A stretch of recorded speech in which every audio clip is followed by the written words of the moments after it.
जय हिंद मित्रांनो, स्टडी जी के मराठी या यूट्यूब चॅनलमध्ये आपलं स्वागत आहे। आज आपण या व्हिडिओमध्ये राज्यशास्त्र या विषयावरील राज्यपालावर काही प्रश्न पाहणार आहोत। तर पहिला प्रश्न असा आहे की पहा, पहिला प्रश्न आहे, प्रत्येक राज्याला एक राज्यपाल असेल अशी तरतूद कोणत्या कलमात केली आहे? तर पहा, खालील काही ऑप्शन दिले आहे। तर प्रत्येक राज्याला एक राज्यपाल असेल अशी तरतूद कोणत्या कलमात केली आहे? तर पहा, कलम 18 पाहूया। तर कलम 18 मध्ये काय दिले आहे? तर कलम 18 आहे पदव्यांची समाप्ती। कलम 18 मध्ये पदव्यांची समाप्ती दिली आहे। तर आपला ऑप्शन तिसरा होणार नाही आहे। आणि कलम 24 कशाबद्दल दिले आहे? तर कलम 24 मध्ये सर्वोच्च न्यायालयाची तरतूद केली आहे। कलम 24 मध्ये सर्वोच्च न्यायालयाची तरतूद केली आहे, म्हणजे हे सुद्धा होणार नाही। तर आपलं उत्तर येणार आहे पहिला, म्हणजे कलम 153। कलम 153 नुसार प्रत्येक राज्याला एक राज्यपाल असेल अशी तरतूद कलम 153 मध्ये केली आहे। पुढचा प्रश्न पहा। पुढचा प्रश्न आहे, कलम ब्रॅकेट अन्वये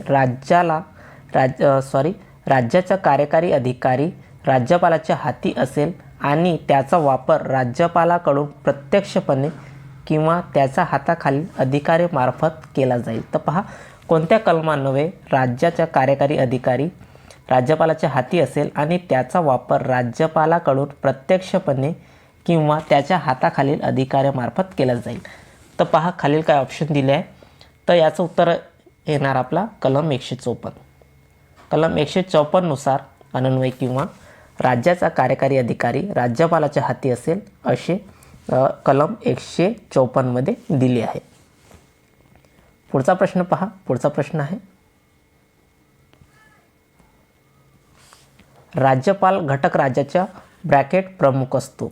तर पहा, राज्यपाल घटक राज्याचा कोणता प्रमुख असतो?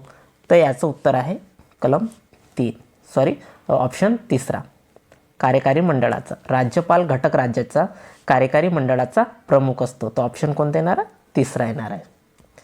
पुढचा प्रश्न पहा। पुढचा प्रश्न आहे, राज्यपालाची नेमणूक कोणत्या कलमानुसार केली जाते? तर पहा, राज्यपालाची नेमणूक कोणत्या कलमानुसार केली जाते? तर पहा, याचं उत्तर आहे कलम 155। कोणत्या कलमानुसार केली जाते राज्यपालाची नेमणूक? कलम 155 नुसार राज्यपालाची नेमणूक केली जाते। आता काही ऑप्शन दिले आहे तेही पाहून घेऊया। तर कलम 32 मध्ये काय दिले आहे? तर कलम 32 मध्ये घटनात्मक मागण्याची अधिकारी, म्हणजे घटनात्मक दाद मागण्याचा अधिकार दिले आहे। आणि कलम 29 मध्ये अल्पसंख्याकांचे हितसंबंधाचे संरक्षण दिले आहे। आणि कलम 74 मध्ये केंद्रीय मंत्रिमंडळाची रचना, इथं केंद्रीय मंत्रिमंडळाची रचना दिली आहे। तर आपल्या उत्तर कोणते होणार आहे? कलम 155 नुसार राज्यपालाची नेमणूक म्हणजे 155 मध्ये दिली आहे। पुढचा प्रश्न पहा। पुढचा प्रश्न आहे, राज्यपालाची नेमणूक कोणाकडून केली जाते? तर पहा, इथं नेमणूक कोणाकडून केली जाते हे विचारले आहे। तर राज्यपालाची नेमणूक कोणाकडून केली जाते? तर राष्ट्रपतीकडून। कोणाकडून? राष्ट्रपतीकडून केली जाते। पुढचा प्रश्न पहा। पुढचा प्रश्न आहे, ब्रॅकेट कायद्यान्वये 1956 एकाच व्यक्तीची किंवा अधिक राज्याकरिता राज्यपाल म्हणून नेमणूक करण्याचा संमती प्रदान करण्यात आली आहे। तर पहा, कोणत्या घटना दुरुस्तीन्वये 1956 मध्ये कोणती घटना दुरुस्ती झाली होती की एकाच व्यक्तीची 2 किंवा अधिक राज्याकरिता राज्यपाल म्हणून नेमणूक करण्यास संमती प्रदान करण्यात आली होती? तर पहा, काही खाली ऑप्शन दिले आहे। तर याचं उत्तर येणार आहे पहिलं, 7वी घटना दुरुस्तीन्वये। 7वी घटना दुरुस्ती कायद्यान्वये 1956 मध्ये झाली होती। 7वी घटना दुरुस्ती, तर त्यानुसार एकाच व्यक्तीची 2 किंवा अधिक राज्याकरिता राज्यपाल म्हणून नेमणूक करण्याची संमती प्रदान करण्यात आली होती। पुढचा प्रश्न पहा। पुढचा प्रश्न आहे,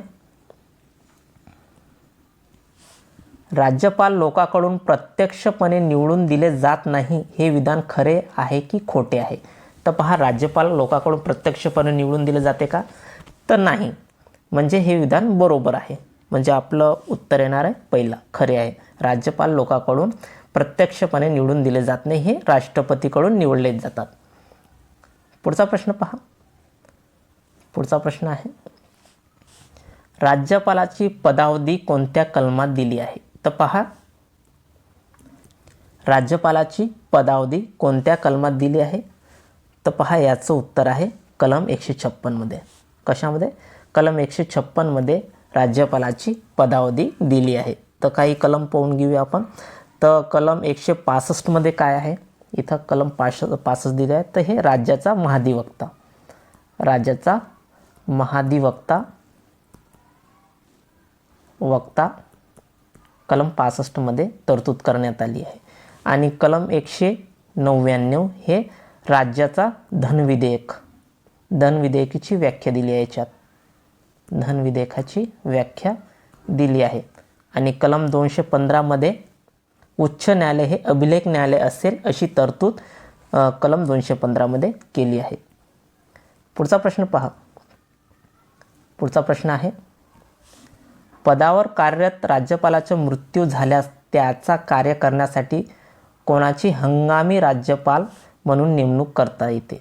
तर पहा, पदावर कार्यरत राज्यपालाचा मृत्यू झाल्यास त्याचा कार्यकारी म्हणजे त्यांचा कार्य करण्यासाठी हंगामी राज्यपाल म्हणून कोणाची नेमणूक करतात? तर याचं उत्तर आहे, पहा, याचं उत्तर आहे उच्च न्यायालयाचे मुख्य न्यायाधीश. कोणाची? उच्च न्यायालयाची मुख्य न्यायाधीश, म्हणजे उत्तर आपला पहिला येणार आहे. पुढचा प्रश्न पहा. पुढचा प्रश्न आहे, खालीलपैकी राज्यपाल कोणास जबाबदार असतो? तर पहा, खालीलपैकी राज्यपाल कोणास जबाबदार असतो? तर भारताचे राष्ट्रपती. कोणाला? राज्यपाल खालीलपैकी कोणाला जबाबदार असतो? तर खाली काय ऑप्शन दिला आहे, तर त्याचं उत्तर आहे भारताचे राष्ट्रपती. पुढचा प्रश्न पहा. पुढचा प्रश्न आहे, घटक राज्याच्या संचित निधी सुरक्षित ठेवण्याचा अधिकार कोणाला आहे? तर पहा, घटक राज्याच्या संचित निधी सुरक्षा ठेवण्याचा अधिकार कोणाला आहे? तर याचं उत्तर आहे राज्यपालाला. कोणाला? राज्यपालाला आहे. घटक राज्याचे संचित निधी सुरक्षित ठेवण्याचा अधिकार राज्यपालाला आहे. पुढचा प्रश्न पहा. पुढचा प्रश्न आहे, महाराष्ट्रात सर्वात जास्त काळ पदावर राहणारे राज्यपाल कोण होते? तर कोण होते महाराष्ट्रात सर्वात जास्त काळ पदावर राहणारे राज्यपाल? तर पहा, याचं उत्तर आहे PC अलेक्झांडर. कोण होते? PC अलेक्झांडर हे महाराष्ट्रात सर्वात जास्त काळ पदावर राहणारे राज्यपाल होते. पुढचा प्रश्न पहा. पुढचा प्रश्न आहे, खालीलपैकी कोणत्या व्यक्तीला पदावरून दूर करताना महाभियोग पद्धत वापरली जात नाही? तर पहा, खालीलपैकी कोणत्या व्यक्तीला पदावरून दूर करताना महाभियोग पद्धत वापरली जात नाही? तर उत्तर येणार आपला दुसरा, राज्यपाल. कोणाला? राज्यपालाला. पुढचा प्रश्न पहा. पुढचा प्रश्न आहे, राज्यपाल हा सोन्याच्या पिंजऱ्यातील पक्षी आहे असे विधान कोणी केले? पहा, राज्यपाल हा सोन्याच्या पिंजऱ्याचा पक्षी आहे असे विधान कोणी केले? तर पहा, याचं उत्तर आहे दुसरा, सरोजिनी नायडू. कोणी? सरोजिनी नायडू यांनी केले. पुढचा प्रश्न पहा. पुढचा प्रश्न आहे, राज्यपाल उच्च न्यायालयाच्या सल्ल्याने कोणत्या कलमान्वये जिल्हा न्यायाधीशाची नेमणूक करतात? तर पहा, याचं उत्तर, राज्यपाल हे जिल्हा न्यायाधीशाची नेमणूक करतात, पण उच्च न्यायालय कोणत्या कलमानुसार? उच्च न्यायालयाच्या सल्ल्याने राज्यपाल जिल्हा न्यायाधीशाची नेमणूक कोणत्या कलमानुसार करतात? तर पहा, याचं उत्तर आहे 233. कोणते? उत्तर आपलं उत्तर येणार तिसरा, कलम 233 नुसार राज्यपाल उच्च न्यायालयाच्या सल्ल्याने जिल्हा न्यायाधीशाची नेमणूक करतात. तर पहा, खालील काही ऑप्शनही पाहून घेऊया आपण. तर पहा, याच्यात 333 कशाबद्दल सांगितलेलं आहे? तर 333 हे राज्याच्या विधानसभेमध्ये अँग्लो इंडियन समाजाचे प्रतिनिधित्व तरतूद केली आहे कलम 333 मध्ये. आणि 324 मध्ये निवडणूक आयोगाची रचना दिली आहे. निवडणूक आयोग हे 324 कलमामध्ये दिली आहे. आणि 342 मध्ये अनुसूचित जमातीची व्याख्या दिली आहे. कशाची? अनुसूचित जमातीची व्याख्या. तर आपलं उत्तर येणार आहे 233. 233 नुसार राज्यपाल उच्च न्यायालयाच्या सल्ल्याने कलम 233 नुसार जिल्हा न्यायाधीशाची नेमणूक करतो. पुढचा प्रश्न पहा. पुढचा प्रश्न आहे, राज्यपालाच्या पदासाठी अर्हता कोणत्या कलमात दिली आहे? तर पहा, राज्यपालाच्या पदासाठी अर्हता कोणत्या कलमात दिली आहे? तर पहा, याचं उत्तर येणार कलम 157. कलम 157 मध्ये दिली आहे. राज्यपालाच्या पदासाठी अर्हता कलम 157 मध्ये दिली आहे. पुढचा प्रश्न पहा. पुढचा प्रश्न आहे, राज्यपाल राष्ट्रपती संबोधून राजीनामा देऊ शकतात असे कोणत्या कलमात दिली आहे? तर पहा, राज्यपाल राष्ट्रपती संबोधून राजीनामा देऊ शकतात असे कोणते कलमामध्ये दिली आहे? तर पहा, याचं उत्तर आहे कलम 156. कलम 156 मध्ये राज्यपाल राष्ट्रपती संबोधून राजीनामा देऊ शकतात असे कलम 156 मध्ये दिली आहे. पुढचा प्रश्न पहा. पुढचा प्रश्न आहे, राज्यपालाच्या शर्ती कोणत्या कलमात दिली आहे? तर पहा, राज्यपालाची शर्ती कोणत्या कलमामध्ये दिली आहे? तर कलम 158. कशामध्ये? कलम 158 मध्ये दिली आहे. कलम 280 मध्ये काय आहे? तर कलम 280 मध्ये वित्त आयोगाची रचना केली आहे 280 मध्ये. आणि 312 मध्ये अखिल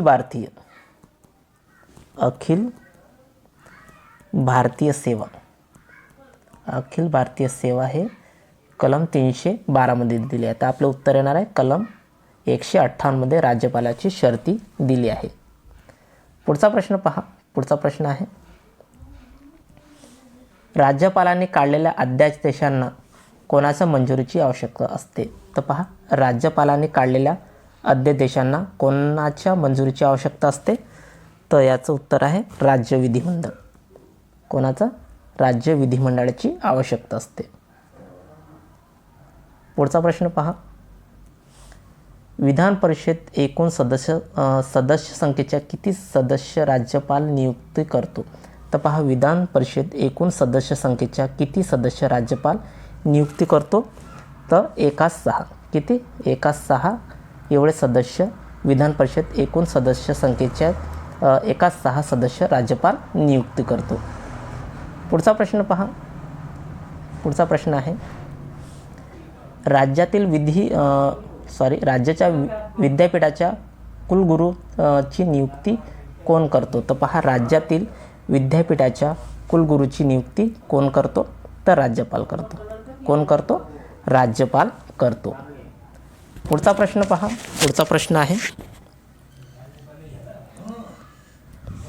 राज्यपालपदी नियुक्ती होण्यासाठी किमान वय किती असावे? तर पहा, राज्यपालपदी नियुक्त होण्यासाठी किमान वय किती आवश्यक असते?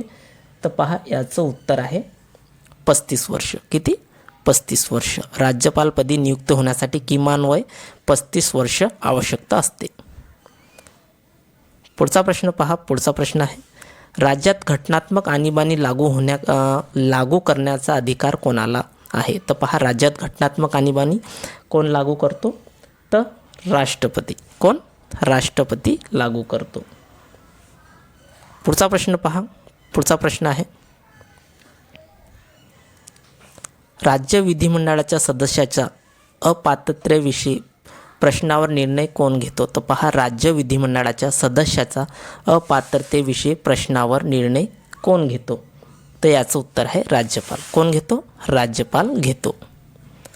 पुढचा प्रश्न आणि शेवटचा प्रश्न आहे, ब्रॅकेट हे मुख्यमंत्री आणि मंत्रिमंडळाच्या सल्ल्याने आपले अधिकार वापरू शकतात. तर पहा, कोण हे मुख्यमंत्री आणि मंत्रिमंडळाच्या सल्ल्याने आपले अधिकार वापरू शकतात? तर याचं उत्तर आहे राज्यपाल. कोण? राज्यपाल हे मुख्यमंत्री आणि मंत्रिमंडळाच्या सल्ल्याने आपले अधिकार वापरू शकतात. तर विद्यार्थी मित्रांनो, हे आपल्या राज्यपालावरील 25 प्रश्न होते. जर तुम्हाला व्हिडिओ आवडले असेल तर आपल्या चॅनलला नक्की लाईक करा, शेअर करा, सबस्क्राईब करा. धन्यवाद. जय हिंद, जय महाराष्ट्र.